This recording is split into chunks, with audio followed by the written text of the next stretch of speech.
Morning, सुप्रभात, नमस्कार। प्यारे बच्चों, मैं दीप्ति दवे, आपकी हिंदी विषय अध्यापिका, हिंदी के ऑनलाइन कक्षा में आप सबका स्वागत करती हूँ। आज के इस वीडियो के द्वारा हम सप्तम वर्ग की संस्कृत की एनसीईआरटी की पुस्तक रुचिरा द्वितीय भाग से सुभाषितानी पाठ संख्या 1 करने जा रहे हैं। प्रथम पाठ सुभाषितानी। सुभाषितानी शब्द जो है वह 2 शब्दों से मिलकर बना है। सु यानी अच्छा, सु उपसर्ग का अर्थ होता है अच्छा। भाषित शब्द जो है भाष धातु से बना है। इस धातु का अर्थ होता है बोलना यानी सुंदर वचन। संस्कृत के विभिन्न सुंदर वचनों, शिक्षाप्रद वचनों का संकलन इस पाठ के अंतर्गत किया गया है।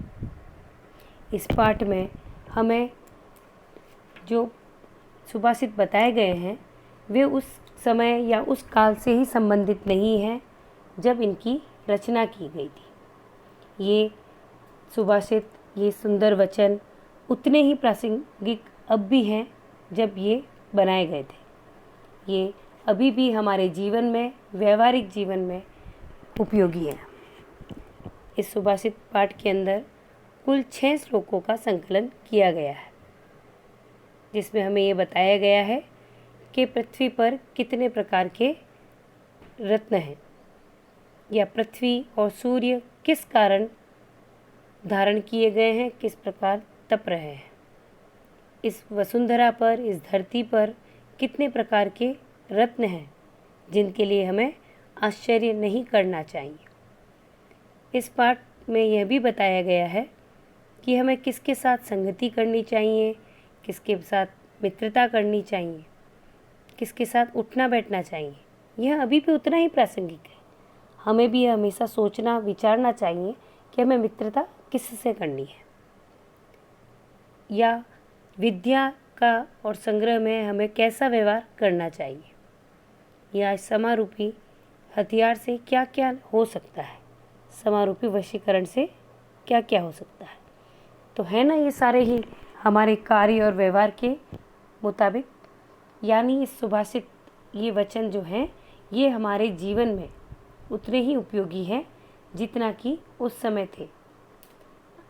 अब हम इन सुभाषितान को यानी सुभाषित को, इन अच्छे वचनों को देखते हैं।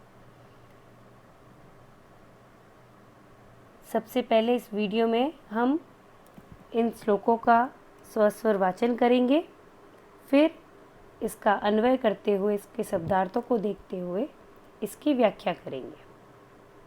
आशा है यह वीडियो आपको यह पाठ समझने में सहायक सिद्ध होगा। तो पहला सुभाषित है, पृथिव्यां त्रीणि रत्नानि जलमन्नं सुभाषितम् मूढ़ै पाषाणखण्डेषु रत्नसंज्ञा विधीयते।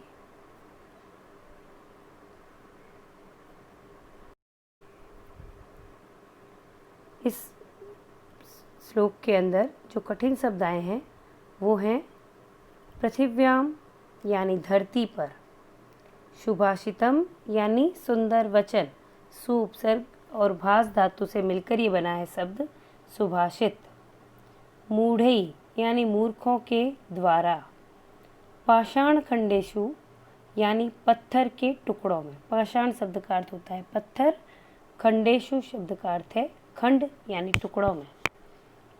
रत्न संज्ञा, संज्ञा शब्द का अर्थ होता है नाम। किसी भी व्यक्ति, वस्तु, स्थान के नाम को संज्ञा कहते हैं। रत्न संज्ञा यानी रत्नों का नाम। विधीयते यानी किया जाता है। तो आइए इस श्लोक का अन्वय देख लेते हैं।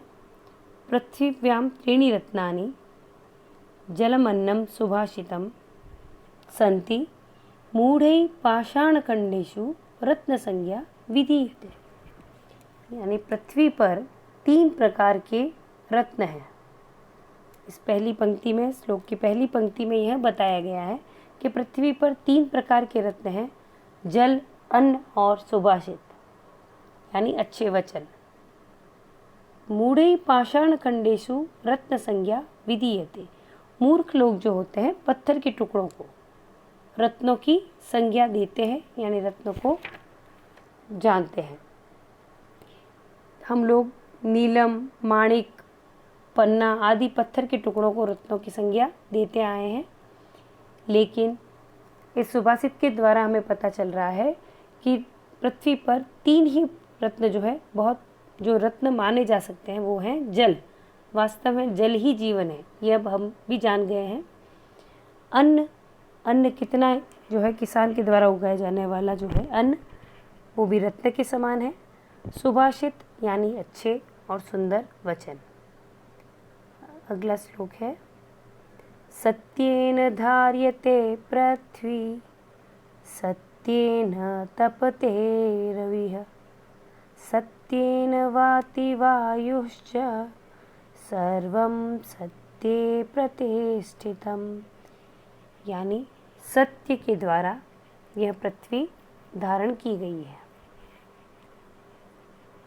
इस सब श्लोक के प्रमुख शब्दार्थ हैं, धारिते यानी धारण किया जाता है, तपते यानी जलता है, वाति यानी वायु, वाति यानी बहती है, यह क्रिया शब्द है।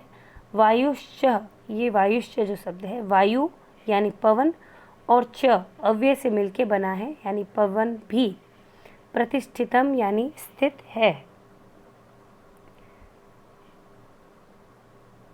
इस श्लोक का अन्वय होगा, पृथ्वी सत्येन धार्यते रविः सत्येन तपते वायुश्च सत्येन वाति सर्वं सत्ये प्रतिष्ठितम। यानी सत्य से ही यह पृथ्वी धारण की जाती है, सत्य से ही यह रवि जो है वह तप रहा है, और पवन भी सत्य के कारण ही बह रही है या बहती है। सभी जगह यानी सभी वस्तुओं में सत्य स्थित है, सभी में सत्य की स्थापना है या सत्य स्थित है। अगला हमारा श्लोक है, दाने तपसि शौर्ये च विज्ञाने विनयेन विस्मयो न हि कर्तव्यो बहुरत्ना वसुंधरा। इस श्लोक में जो कठिन शब्द हैं, आइए पहले हम उनको देख लेते हैं। तपसी यानी तपस्या में, शौर्य यानी बल पराक्रम, नए यानी नीति में, नीति जो बनती है, विस्मय यानी आश्चर्य, बहुरत्ना अनेक रत्न वाली, बहु और रत्न 2 शब्दों से बन के बना है ये। बहु यानी अनेक, रत्न यानी बहु अनेक रत्नों वाली।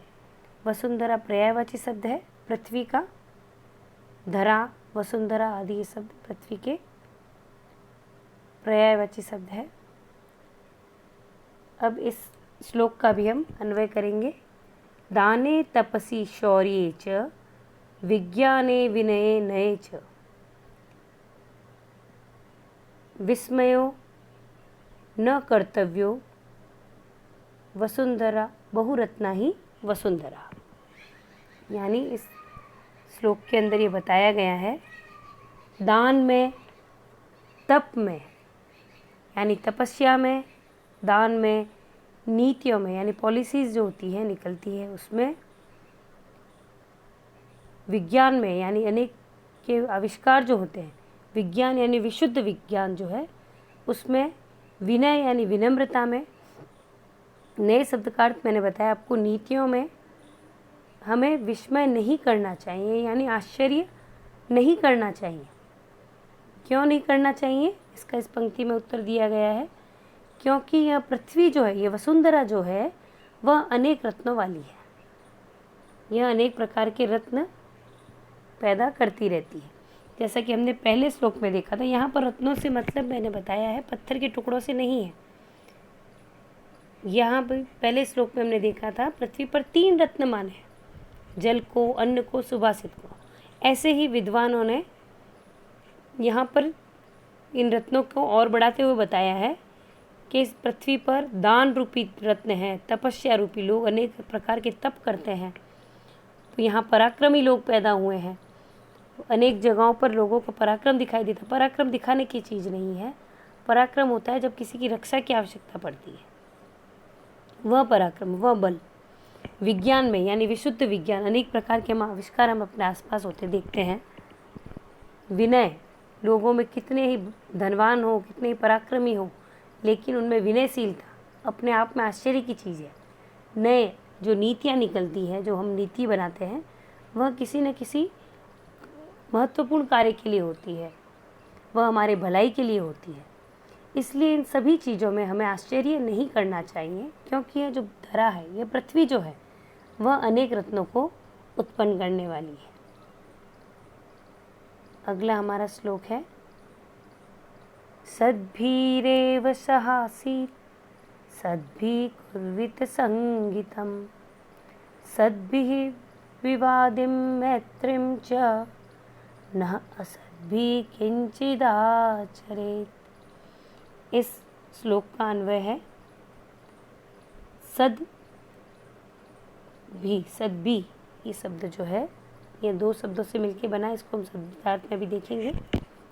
सद्भि एव सह आसीत्, सद्भि सह एव आसीत् सद्भि संगीतम कुर्वित सद्भि सह विवादम मैत्रीं च कुर्वित न असद्भि असद्भि किंचित न आचरेत्, सद्भि किंचित न आचरेत्। इनके शब्दार्थ देखेंगे। सद्भि रेव, यहाँ मैंने कहा था आपको, ये शब्द जो है दो शब्दों से मिलके बना है, सद्भि और एव अव्यय से। सज्जनों के साथ, सह आसीत, सह यानी साथ में, आसीत यानी बैठना चाहिए, कुर्वित यानी करना चाहिए, सद्भिर विवादिम यानी सज्जनों के साथ झगड़ा करना चाहिए, न असद्भि यानी असज्जनों के लोगों के साथ नहीं, सद्भि यानी सज्जन, न असद्भि यानी असज्जन। धन धान्य प्रयोगेषु, धन धान्य के प्रयोग में और व्यवहार में, संग्रहेषु च, ये शब्द हमारे श्लोक से संबंधित है। अब हम इसका अनुवाद करेंगे। सद्भिर सहासित सद्भिः कुर्वित संगीतम सद्भिर विवादम मैत्रीं च न असद्भिः किंचिदाचरेत्। हमें सज्जन लोगों के साथ रहना चाहिए। सद्भिः कुर्वित संगीतम यानी सज्जनों के साथ ही हमें संगति करनी चाहिए। पहली पंक्ति में बताया गया है सज्जनों के साथ ही बैठना चाहिए और सज्जनों के साथ ही संगति करनी चाहिए। दूसरी पंक्ति में हम देखेंगे सद्भिर विवादिम मैत्रीं च, और सद्भिर यानी सज्जनों के साथ ही हमें विवाद भी करना चाहिए, झगड़ा भी करना चाहिए और मैत्री भी करनी चाहिए। अब यहाँ पर ये दिया समझ में आ रहा है, पहली पंक्ति में हमें सज्जनों के साथ बैठना चाहिए या सज्जनों के साथ हमें संगति करनी चाहिए, मित्रता करनी चाहिए, लेकिन विवाद क्यों करना चाहिए? विवाद इसलिए कि अगर सज्जनों के साथ हम विवाद करते हैं तो उसका जो परिणाम आता है, चाहे वह हमारे या सज्जन व्यक्ति के पक्ष में हो अथवा नहीं हो, इससे हमारी मैत्री पर कभी जो है फ़र्क नहीं पड़ता। वे उसको एक विवाद के रूप में देखते हैं और उसका ज़रूरी नहीं उसका परिणाम उनके पक्ष में हो अथवा नहीं, वह उसे आपके केवल विवाद का रूप रखते हैं। इसीलिए कहा गया है सद्भि यानी सज्जनों के साथ ही हमें झगड़ा करना चाहिए, वो उसे बदले का रूप, प्रतिकार का रूप नहीं लेते। न असद्भि किंचिदाचरेत्, लेकिन असज्जन लोगों के साथ हमें किसी भी प्रकार का व्यवहार नहीं रखना चाहिए।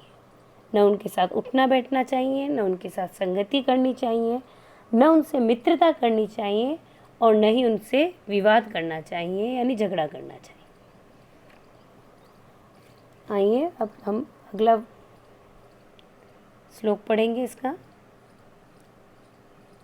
धन धान्य प्रयोगेषु विद्याया संग्रहेषु च आहारे व्यवहारे च त्यक्त लज्जा सुखी भवे।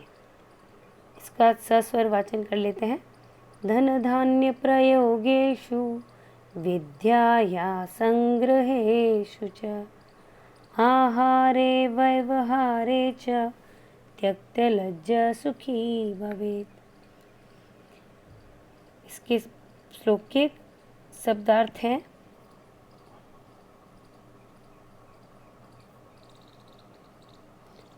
धन धान्य के प्रयोग में यानी व्यवहार में, संग्रह सूचो यानी संग्रहण में, संचय में जहाँ इकट्ठा करना होता है उसमें, त्यक्त लज्ज, त्यक्त यानी त्यागना, लज्ज लज्ज यानी लज्जा, उस समय में संकोच या भीरुता को छोड़ने वाला। इसका अन्वय देख लेते हैं। धन धान्य प्रयोगेषु विद्या या संग्रहेषु च आहारे व्यवहारे च त्यक्त लज्जा सुखी भवे। धन धान्य के प्रयोग में, धन के यानी हमारी जो संपत्ति है उसके, धान्य यानी जो हमारा धान होता है, फसलों का जो होता है या घर के अंदर जो अन्न है धान्य, उसके प्रयोग में, उसका प्रयोग कैसे करना है उसमें, विद्या या संग्रहेषु च, और विद्या के संग्रहण में, धन धान्य के प्रयोग में और उसके संग्रह में यानी संचय करने में कैसा व्यवहार बताया? आहारे व्यवहारे च, और भोजन करते समय, भोजन के व्यवहार में यानी अगर आपको भूख लगी है उस समय या किसी को आप खाना खिला रहे हैं वापस, दोनों ही समय आहारे व्यवहारे च त्यक्त लज्जा सुखी भवे। जो लज्जा को त्याग देता है, जो भीरुता को छोड़ देता है, संकोच को त्याग देता है, वही व्यक्ति जो होता है वह सुखी होता है। यानी हमारे पास धन है तो इसका प्रयोग, यह बिल्कुल अर्थ नहीं है कि हम जो मन चाहे उसका उसके साथ प्रयोग करें। हमें उसका प्रयोग भी अच्छे से करना है। धन का प्रयोग भी जो है हमें दान में करना चाहिए। हमारी इच्छाओं के जो समाप्त हो जाती है, हमारे जो शौक़ खत्म हो जाते हैं, आवश्यकताएं कम पूरी हो जाती है, उसके बाद में उसका प्रयोग समाज के कल्याण के लिए करना चाहिए। विद्या के संग्रह में दूसरा क्या बताया? विद्या का संग्रहण अगर हमें कहीं से करना है तो हमें छोटे मोटे का, जाति पाति सबको छोड़कर, सभी प्रकार के जो ये हैं इनको छोड़कर हमें उनका विद्या का संग्रहण करना चाहिए।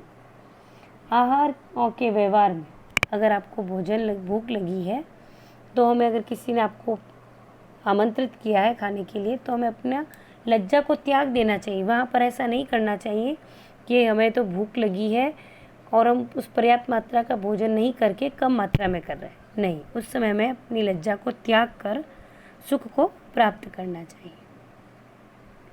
अंतिम पाठ का यह श्लोक है।